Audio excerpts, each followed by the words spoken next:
Es war eine liebe Zeit, die gute alte Zeit vor Anno 14. In Bayern gleich gar. Damals hat noch seine königliche Hoheit der Herr Prinzregent regiert.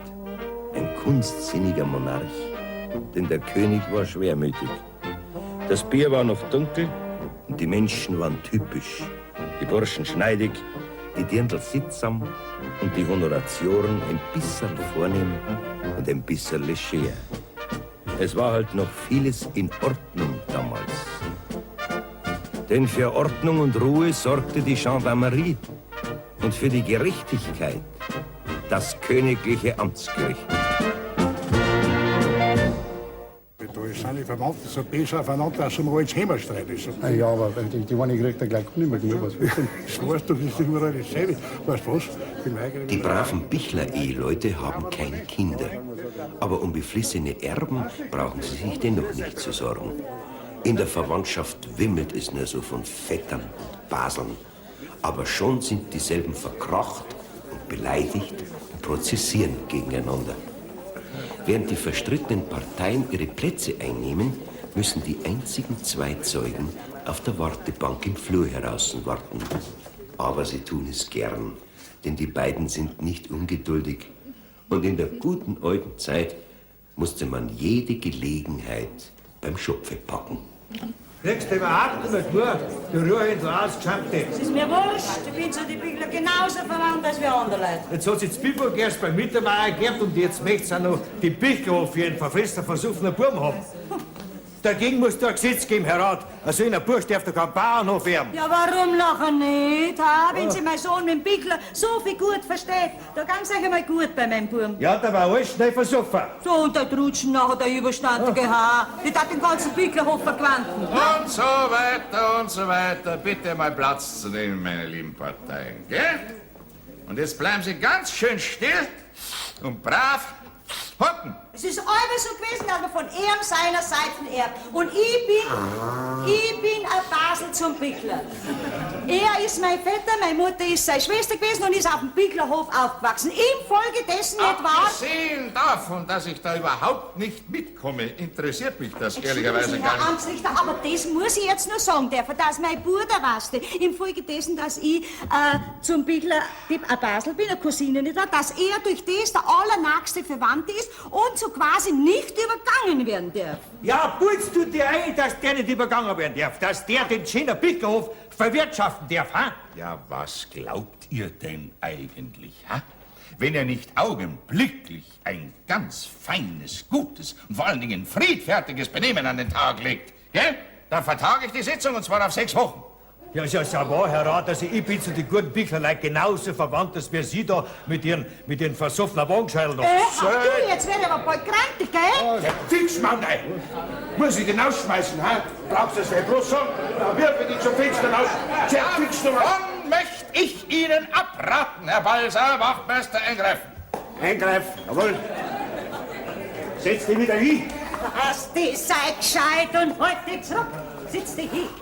Ja, muss ich mir das da herinnen gefallen lassen, Herr Rat? Vom Gefallen lassen müssen kann höchstens ihr reden, gell? Benehmt euch! Alle miteinander! Ach, entschuldigen Sie, Herr Amtsrichter, er kann nichts dafür. Der weißt, ist sonst der beste Kerl, aber ein wenig gachgiftig ist er halt. Ein bisschen gach. Ja. Jetzt, Hornig. Ja, na, mir brauchst du das nicht erklären, ich bin auch von hier. Aber sonst ist er der beste Mensch. Ja, danke schön. Mir da schon lange, wenn er ein guter war. So, jetzt möchte ich aber endlich erfahren, worum es eigentlich geht. Sie beide, meine Herrschaften, der Herr Adler mit seiner Tochter Franziska und die Frau Balserin mit ihrem Sohne Sebastian, Sie klagen gemeinsam gegen das Ehepaar Johann Baptist und Susanne Bichler wegen Beleidigung. Jetzt raus mit der Sprache, inwiefern, womit und wieso haben die Bichlerleute euch beleidigt? Das möchte ich auch wissen. Geh, Vetter, tu noch nicht so. So geht man mit der Verwandtschaft nicht um. Einen Moment, Balserin. Erst einmal soll der Adler erzählen. Ich glaube, mit dem komme ich vielleicht ein bisschen eher zurecht. Wie schwer er sich beleidigt fühlt. Ja, no, Herr Rat, also, der Bichlervetter hat meine Tochter eine Fade malen gelassen, nicht wahr? Ja. Und der Brot zu der dumme Gans, die sie nicht einbeuten soll, dass sie von ihm was erbt. Ich meine, das ist doch eine Beleidigung. Ja. Was meinen Sie, Bichler? Ja, ich? Was geht denn das mir an? Geh, Vetter, tu es jetzt nicht leinen, das hast du gesagt. Wirklich? Freilich hat er's gesagt und jetzt tatzen schon wieder rein. Herr Richter, Ja? wir bitten um eine Versöhnung. Das heißt Sie, Bichlerin. Ne? Um einen Vergleich. Meinst du? Freilich versehen wir uns wieder. Die ganze Geschichte ist uns ja sowieso zuwider, besonders am Fanal ist zuwider. Sind wir wieder gut, Vetter? Ich bleib bei meiner Aussage. Sie ist ein Vater Mord, sag ich. Indem ein eventueller Erbe sich vom Erblasser ein bisschen was gefallen lassen muss. Hast du das gehört, Fanal? Du wärst sein Erbin, hat er gesagt. Geht's hier, Vetter? Schlag ein, jetzt machen wir's gleich notarisch. Nix da, wir sind auch noch da. Schlag ein, Baptist, dass er End hergeht. Nur langsam. Das riecht sich alles für sein. Nix riecht sie von seinem. Ja, sag mal, bist denn du nicht dümmer? Du darfst doch deinen schönen Bickelhof nicht auf ihre Seiten fallen lassen. Ja, warum nachher nicht? Stamm ich vielleicht von wo schlechter her, ha? Das habe ich nicht gesagt. Aber mehr Gewicht hat ein Mann seine Seiten. Das ist ein altes Gesetz. Denkst du, Herr Richter? Das sagen Sie auch, ha?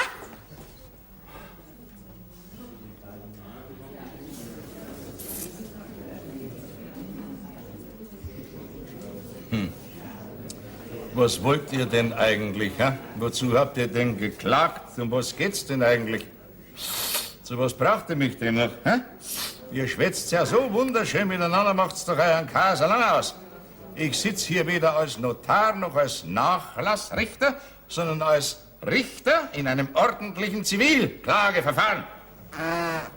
Also zur Sache und anständig, gell? Jawohl, zur Hauptsache. Ich bin sei Basel und mein Waste hat bereits als Knecht auf dem Bicklerhof gearbeitet. Ja. Und außerdem hat uns der Vetter bereits versprochen, dass wir ihn mal zusammen ehren. Das ist ja gar nicht wahr, gell? Das war ja also sowas von er muss ja noch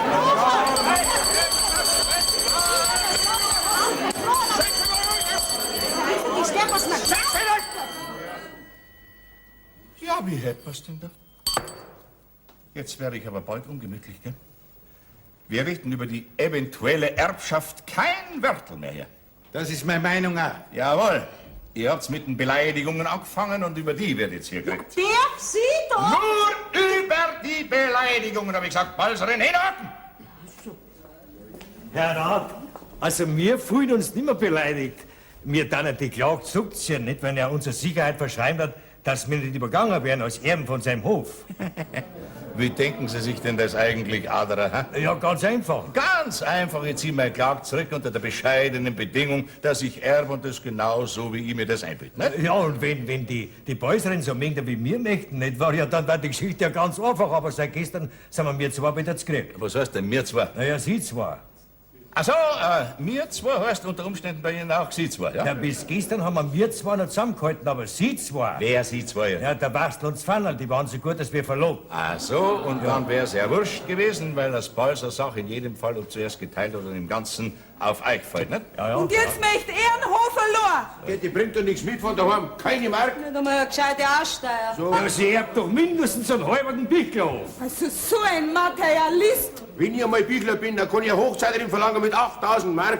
Leicht, was die. Gell, was sag ich denn? Mit 10.000 krieg ich eine. Ja, und sie kriegt den halben Bickelhof, nicht? Eine liebe Verwandtschaft, was, Bichler? Ich bin gerade zu der Balserin verwandt. Und ich zum Aderer. Und wir haben Gütergemeinschaft und der Hof gehört mir gerade so. Sehr richtig, Basel, ja. Also der Vetter, der bringt die Geschichte schon ein wenig durcheinander. Der Hof gehört dir genauso wie er. Ja, schön. Bis ihr euch geeinigt habt, vor allen Dingen die Bichler-Leute selber, vertage ich die Sitzung. Aber Herr Rat, Nein, nix, da Schluss. Ich bin nicht dazu da, mit euch den Bichlerhof auszuschlachten. Wachtmeister, passen's mal auf die Bande da, gell? Ruhe stiften, wenn sie von allein fertig werden, dann Alarm. So, ruhig!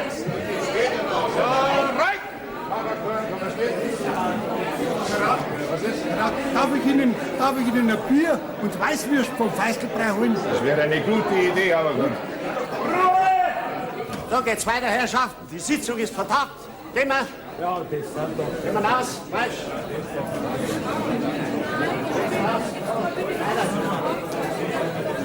Ja, was ist denn, meine Leute? Wir möchten Brotzeit machen.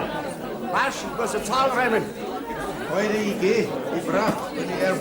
Hock hocken bleibst. Ich mag die Rumdruckerei nicht mehr. Ich möchte jetzt endlich wissen, wie ich dran bin. Ich nicht, ich weiß mir nur. Sie, Herr Wachtmeister. Herr Balser Junior, Sie gehen freiwillig. Nichts da, ich will halt nicht Gewissheit haben. Ich bleib hocken. Sie, also jetzt bitten Sie den Herrn Richter schön, dass er wieder zurückkommt und wir dann uns allesamt entschuldigen und dann gewiss kein Wörtel mehr dreireden. Bittchen, wir kommen heute noch zusammen. Das spanne ich gut. Also, ich probier's. Hebt's mir da, wenn wir's erraten. Vielleicht machen wir nachher noch mal. Und wenn der Herr Richter wirklich kommt, dann soll sich eine gewisse Person ein bisschen zurückhalten, gell? Ja, jetzt mehr sage ich nicht. Teufel sei Stadt. Wir zwei sind die Angeklagten. Unsere Erben sind die Kläger. Kläger, was heißt denn der Kläger? Man will halt die Geschichte wieder geehrt machen, ne? Was wollt's denn eigentlich? Hast du einen Sohn und Erben geboren? Ja, sind wir nicht überall Wallfahrten hingegangen, um ein Kind aufs Eding und Duntenhausen und Samerei und Birkenstor und Maria Zey und Maria Brindl? Alles hab ich da. Aber ich lass mir von derer das nicht mehr länger vorhalten. Hätt's der Kinder angenommen, Baptist. Das stimmt mir alle noch. Ja, freilich, mein Fanal kennt's jeden Tag annehmen. Ja, lass uns halt zusammenheiraten, die zwei seid doch nicht gar so bocke. Von mir aus, sie mag ja nicht. Aber jetzt magst du wieder, gell? Aber nur, wenn er nicht so ausgeschammt ist. Ja, und 10.000 Nagel verlangt, ne? Gut, nehmen wir's für 5.000. Ich hab ihm ja eh schon das Ja gegeben. Na, von mir aus nachher. Du, ich komm die Tag wieder mal ans Kammerfenster. Heute, dann sind sie wieder einig. Und mir auch. Sei so gut. Niemals diese fade Mullen und der versuffene Geschwollkopf sollen unsere Nachfolger werden am Bichlerhof. Niemals! Schwollkopf mag der zu mir sagen. Vetter! Bleib sitzen, was denn? Zerfix! Wenn man ehren will, dann muss man sich was gefallen lassen. Zerfix, sag ich! Wir lassen's uns gefallen. Habt Acht, das Hohe Gericht.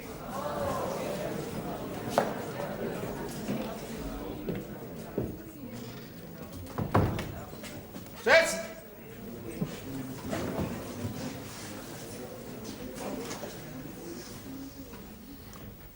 Also schön, dann probieren wir es noch einmal. Aber nur unter der Bedingung, dass ihr euch mustergültig aufführt, sonst bin ich gleich wieder weg, gell? Und unter 6 Wochen komme ich nicht mehr. Der Angeklagte Johann Baptist Bichler soll vortreten. Ja, Sie haben die hier anwesenden Kläger Franziska Adler und Sebastian Balser am 29. September, das war ein Sonntagnachmittags, in ihrer Stube gröblich beschimpft und schwer beleidigt. ja. Ja? Ja, haben Sie gesagt? Ja, soll das heißen, dass Sie ein Geständnis ablegen? Freilich, was ich gesagt habe, habe ich gesagt. Ja, Respekt. Folgende Ausdrücke sollen Sie gebraucht haben. Einen Moment. Fade Moll, dumme Gans, dumme Trutschen, das wäre also Sie. Dann ferner Schwollkopf und versoffenes Morgenscheidel, das wäre er. Ja, mehr ist mir nicht eingefallen. Haben Sie einen schlechten Tag gehabt, Bichler? Und zu Ihrer Entlastung, da wollen Sie nichts vorbringen, nein? Nein. Zurücknimmt das Herr Rat, wir geben nach. Nein, durchaus nehme ich nichts zurück. Nicht die fade Mullen und nicht den Geschwollkopf. Zerfix! Halt zurück. Wenn Sie es nicht zurücknehmen, Bichler, ja, dann muss ich Sie verurteilen. Bittchen, das ist mir wurscht. Erben dann die einmal gewiss nix.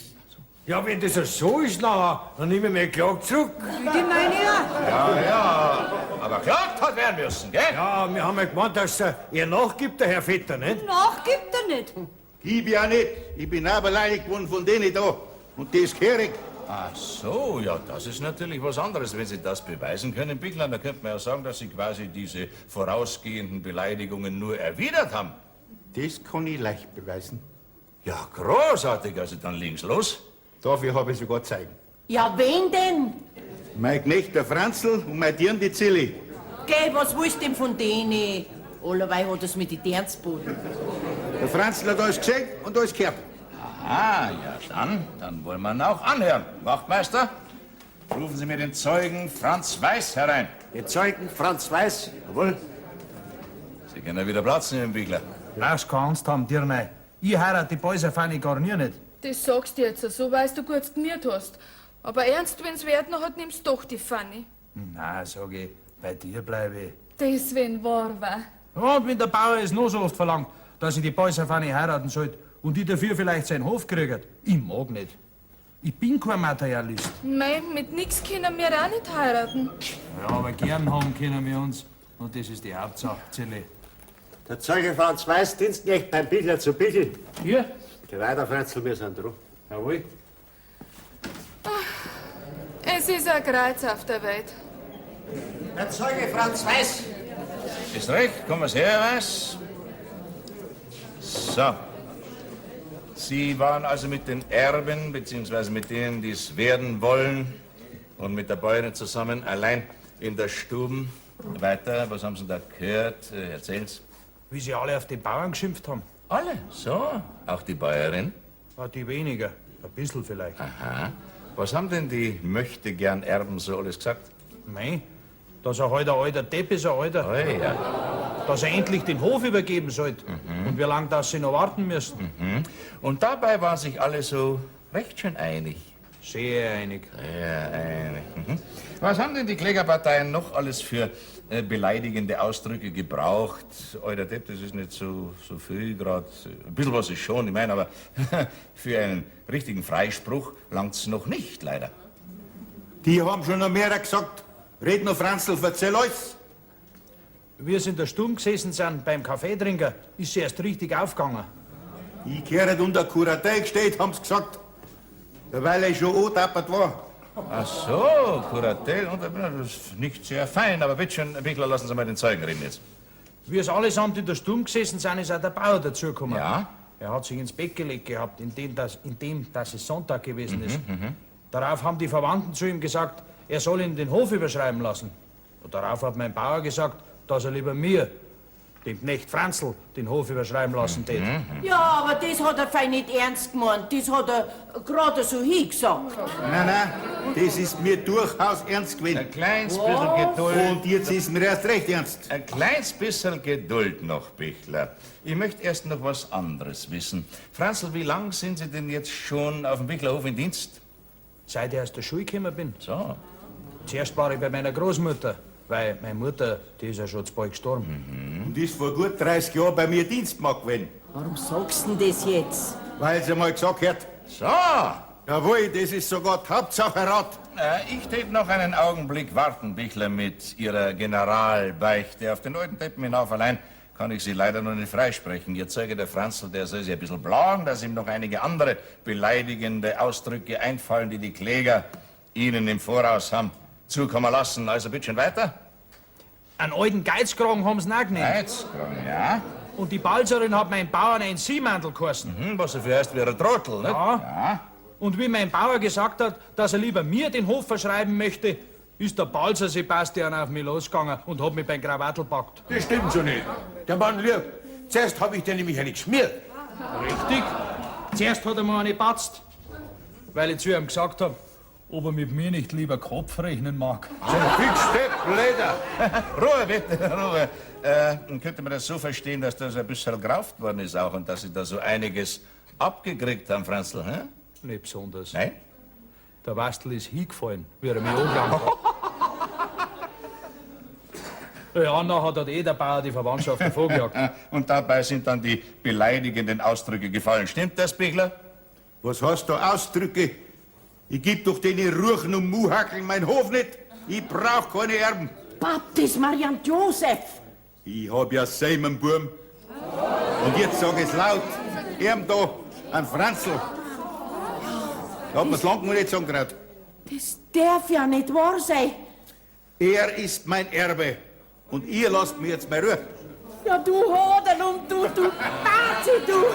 Also die Beleidigungsklagen scheinen jedenfalls allmählich gegenstandslos zu werden. Und vielleicht löst sich alles in einer Versöhnung auf, Loch. Ja, ich hätte nichts dagegen, Herr Raut, also uns geht's auch nicht, denn mein Fannerl und der Franzl Weiß sind ja nichts miteinander verwandt, also da steht einer Hochzeit gar nichts dagegen. Ja, man soll's nicht glauben. Also wenn's am Vetter recht ist, ich sag jetzt nicht nein. Nur zu, Drutschel. Zerfixt. Gar schön, Herr Richter. Draußen sitzt noch eine Zeugin, die möchte auch noch eine Aussage machen. Dazu sage ich ja, bitte schön, nehmen Sie Platz, Herr Weiß. Wachtmeister, rufen Sie mir die Zeugin Zilli Meier herein. Die Meier Zilli. Jawohl. So. Jetzt gefällt mir die Geschichte allmählich wieder. Warum hast du mir nie ein Sternswerdel davon gesagt, du? Dir? Ja. Dir nicht, Weibi. Aber beicht hab ich's öfters. Oh, du Dummian, du. Ich bin doch kein Hausdrache, oder? Nimmer? Nein, jetzt haben wir ja einen Sohn, einen Franzl. Und ich werd immer gute Mutter. Franzl, komm, geh weiter, geh her. Einen Moment, bitteschön. Also für eine große Rührszene haben wir jetzt leider nicht mehr die Zeit. Die spart ihr euch für daheim auf, gell? So ein braver Bursch, der Franzl. Also so einer, der braucht ein Kurzweibel. Mein Pfannel hat nicht schlecht zu ihm passen. Ja, und das ist dann. Cäcilie, bitte dir bei Bichler zu Bichl. Schön, treten Sie näher, Frau Zeugin. Grüß Sie Gott. So, Sie haben noch Ihre Aussage zu machen zugunsten des Angeklagten Bichlers von Bichl. Er hat die hier anwesenden Klägerparteien ja ganz schwer beleidigt, nicht? Also, was haben Sie vorzubringen, bitte? Er hat zu der Franziska Aderer was gesagt. Fadi Mullen hat er gesagt, du mit Rutschen, ja, das wissen wir schon. Ja, und? Sind Sie so schüchtern raus? Ich hab's gehört. Warum er's gesagt hat, hab ich gehört. Auch warum? Ah, das wäre ja eigentlich das Interessanteste. Na ja, nur raus, damit trauen Sie sich halt. Wie die Verwandten gegangen sind, hat der Bauer ihnen noch nachgeschrien, er gibt seinen Hof dem Franzl. Aber nur, wenn er die Aderer-Tochter heiratet. Und da hat die Aderer-Tochter gesagt, sie mag keinen Knecht nicht. Und sie hat schon den Wastel zum Hochzeit. Und daraufhin hat er sie eine Fade Mullen geheißen und dann war's aus. Stimmt's? Ja. Ja. Und was sagen jetzt Sie da dazu? Ich meine, was sagen Sie sonst noch dazu? Ich meine, was täten Sie sonst noch dazu sagen, wenn ich Sie fragen täte? Mei, ich kann das schon verstehen, dass einer einen Bauernhof nicht ausschlagt, wenn er bloß ein Knecht ist. Er schlagt ihn aber nicht aus, der Franzl. Er ist nur auf die Bedingung nicht eingegangen, aber auf der besteht ja der Bichlervater nicht mehr, oder täusche ich mich? So, danke schön. Gut, dann können Sie Platz nehmen. Setzen Sie sich hinter zu Ihrem Franzl. Ich fälle den Spruch. Aufstehen, bitte. Im Namen seiner Majestät des Königs, beziehungsweise seiner königlichen Hoheit, des Herrn Prinzregenten, da geht folgender Spruch. Halten's, Herr Rat, entschuldigen Sie. Aber mein Pfannel mag ja einen Franzl. Ja, mei Adra. Wenn die Kuh im Brunnen gefallen ist, hat's keinen Zweck mehr, dass man einen Deckel drauf tut, gell? Es ergeht also folgender Spruch. Die diversen Beleidigungen können sich die Parteien gegenseitig an- und aufrechnen, nicht wahr? Die Kosten des Verfahrens tragen die Kläger. Die Sitzung ist geschlossen. Franzl, Zilli, kommt her zu uns. Ja, mei. Jetzt wird ja alles wieder gut, gell? Geh, auch ein Drache hat gute Seiten. Ja.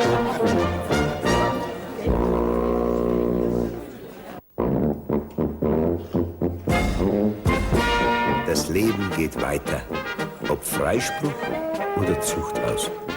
Und auf die Guillotine hat unser Herr Rat niemanden geschickt. Wie man nur so blöd sein kann, dass man um Irdisches rauft, nicht wahr? Meine Erbschaft, was heute raufst an Irdischem, ist morgen schon wieder ein Nachlass. Also wenn schon Irdisches, dann weiß ich mir nichts Feineres als eine frische Maß und ein zartes, schönes Dankeschön. So, zum Wohl, meine Herren. Eine liebe Zeit, trotz der Vorkommnisse, menschlich halt. Und darum kommt es immer wieder zu diesen Szenen im königlich bayerischen Amtsgericht.